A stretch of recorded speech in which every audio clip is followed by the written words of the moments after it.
Witam wszystkich bardzo serdecznie. Przede mną jest to monitor nowy, zupełnie nowiutki monitor, którego premiera miała zaledwie miesiąc temu w Tajwanie. Jest to monitor firmy AOC. Ten model występuje w 3 różnych wersjach. Tutaj ja mam wersję, to jest tym najmniejszym, 21,5 cala. Natomiast są jeszcze 2 wersje inne, 24 cale i 27 cali. O co chodzi w tym monitorze? Dlaczego on może być taką ciekawą propozycją właśnie dla graczy szukających najtańszego monitora? Ten monitor, mimo że dosłownie moment temu miała jego tutaj premiera miejsce, to jest on bardzo tani. Ten model kosztuje zaledwie 500 zł, jest bezramkowym monitorem, bardzo eleganckim, jest on bardzo cienki. Tutaj zaraz go rozpakuję, wszystko pokażę, jak to wygląda, podłączę go i muszę wspomnieć o tym, że na całym YouTubie nie ma ani jednej recenzji tego monitora. Jest jedyna tutaj unboxing praktycznie tego monitora, jest tylko właśnie w Tajwanie, miał miejsce kilka dni temu i wszystko jest w języku chińskim, więc nic nie byłam w stanie zrozumieć, tak jak większość tutaj ludzi z innych krajów, którzy chcieli właśnie zobaczyć, jak ten monitor wygląda w praktyce po podłączeniu. Na tamtym filmie w Tajwanie też tego nie pokazali, więc można powiedzieć, że będę pierwszą osobą, która właśnie pokaże ten monitor. Monitor wyjęty z opakowania. Pierwsze, co rzuciło mi się w oczy, to, że jest tutaj zabezpieczająca folia na dolny panel tego monitora. No i z górnej lewej strony zobaczyłam, że jest tutaj właśnie pokazana klasa energetyczna. Standardowo to jest zawsze dołączane do monitora i ile pobiera mocy, 15 W, bardzo mało, mniej niż mój monitor Alienware 240 Hz. Co tu jeszcze można zobaczyć? Postaram się tak podnieść go troszeczkę, ten monitor, może tutaj za uchwyt. Nie wiem, czy tutaj to się uda. O, proszę bardzo.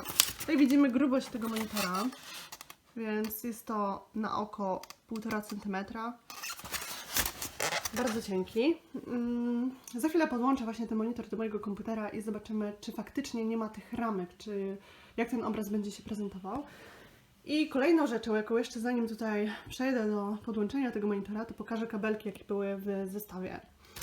Po pierwsze, dali kabel, widzę po wyjściu, że tutaj już to jest HDMI, więc bardzo fajnie, że dają kabel HDMI, ale wydaje mi się, że jest to dosyć standardem. Natomiast niespodzianką jest, że dali tutaj, widzę po wyjściu, że to jest kabelek DisplayPort. Więc dodatkowo dali 2 kable z możliwością wyboru. Oczywiście każdy powinien wybrać ten kabel. Z tego względu, że być może ten HDMI będzie limitował wyświetlanie obrazu do 60 Hz. DisplayPort może wyświetlać do 240 Hz, więc wybierzemy ten kabelek. Dodatkowo dziwny kabel, tak spojrzałam sobie na to, co tu w ogóle jest i to widzę, że to będzie kabelek zasilania do właśnie tego monitora. Zobaczcie, to wygląda jak zasilacz praktycznie do laptopa i to się podłącza z tym kabelkiem tutaj. I na tylnym panelu tego monitora to jest właśnie zasilacz do monitora, więc tak to będzie wyglądało. Zaraz to pokażę też w dodatkowym filmie, jak już to podłączę wszystko. Kolejną rzeczą podstawka do tego monitora, czyli widzimy, że podstawka będzie w kwadracie. Z tego, co tutaj sobie widzę, żeby to odkleić, to chyba będzie szklana ta podstawka. Tak, wydaje się, że jest ze szkła. Zaraz się upewnię. I coś tutaj jeszcze mi brakowało. Gdzieś była płytka, dokładnie. Tutaj widzę, że wrzuciłam ten papier. Mamy płytkę, płytka prawdopodobnie ze sterownikami, natomiast ja nigdy nie używam płyt właśnie do monitorów, nie widzę w tym żadnego celu. Wystarczy po prostu sobie to sama skonfigurować, ustawienie tego monitora w panelu NVIDIA, gdyż mam kartę graficzną od NVIDII. Monitor tutaj odwróciłam tyłem i szczególnie tutaj chciałam pokazać właśnie te wyjścia na tle monitora. Po pierwsze mamy z góry wyjście słuchawkowe. Tutaj już podłączyłam kabel DisplayPort, o którym mówiłam. Kabla HDMI w ogóle nie podłączałam, a na samym dole podłączyłam ten właśnie zasilacz, który zaraz podłączę do kontaktu i zobaczymy, jak to się będzie prezentowało. Szczególnie jestem ciekawa tego obrazu. Podstawkę też przykręciłam, było bardzo to łatwe. Z tego co widzę, to nie wydaje mi się to szkło, tylko taki plastik. No, jest wszystko plastikowe. Tutaj też jest matowy plastik. Możliwość w tym monitorze jest regulowania właśnie tego pochylenia tego obrazu, jeśli ktokolwiek by tutaj chciał bardziej pochylony mieć.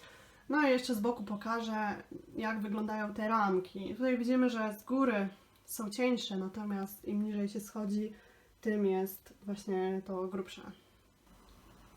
Oba monitory zostały podłączone i skonfigurowane. Celowo tutaj stoję, żebyście zobaczyli, spojrzeli i może dostrzegli różnicę pomiędzy matrycami.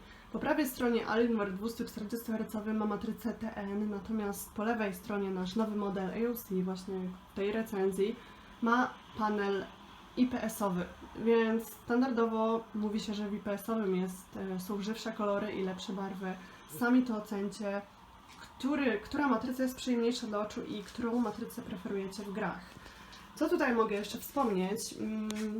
To skupmy się właśnie tutaj na krajobrazach i na tych ramkach. Zobaczcie, że jeśli chodzi o ramki Alienware'a i ramki właśnie AOC, to są praktycznie identyczne. Jeszcze bliżej jak się przyjrzymy, zobaczcie, że jedna i druga ma około pół centymetra, bym powiedziała, więc śmiesznie to wygląda, że właśnie te dwie matryce praktycznie są, znaczy te dwa właśnie monitory mają podobne ramki. Ok, tutaj sobie przygotowałam właśnie, jeśli jeszcze mogę coś wspomnieć, to tutaj jeśli chodzi o ustawienia tych monitorów, co jest ważne, to żeby właśnie w AOC sobie wejść i częstotliwość odświeżania sobie ustawcie na 75. Docelowo i standardowo było ustawione na 60 Hz, więc już sobie to zwiększyłam i sobie to zapisałam. Alienware'a musicie też, jeśli macie drugi monitor, na przykład 144 Hz, musicie sobie pamiętać, żeby na niego kliknąć, na ten główny monitor i zapisać też jak największą liczbę odświeżania, gdyż po podłączeniu tych dwóch monitorów wszystko mi się wzerowało i nawet Alienware miał ustawione na 60 Hz. Ok, to już sobie to zamknę i przejdźmy typowo do recenzji właśnie do obrazu w tym naszym AOC za 500 zł monitorze. Ja tutaj wzięłam taki ładniejszy akurat film, żeby zobaczyć jak ten obraz będzie się prezentował. Obraz jest nagrywany na YouTubie w 4K, dlatego tak trochę klatkuje, 4K jest w 30 fps, natomiast film, który nagrywamy jest w 60 fps, więc dlatego tak się on powoli też trochę, no wydaje się, że laguje, prawda, a to wszystko przez to, że jest połowy mniej FPS-ów w filmie nagrywanym na YouTubie. Co jednak warto zauważyć, to że kolory są bardzo żywe, bardzo ładne. Też ramki właśnie. Tutaj się odbija na dole akurat moja kolorowa klawiatura, więc na to nie zwracajcie uwagi. O, teraz będzie dobrze.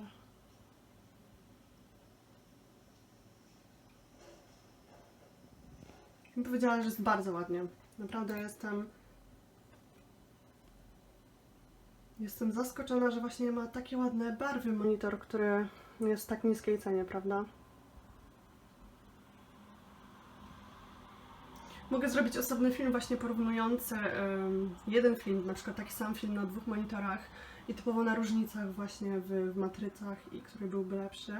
I też na skonfigurowaniu dwóch monitorów pod gry lub pod pracę lub pod stream. To wszystko też da się zrobić.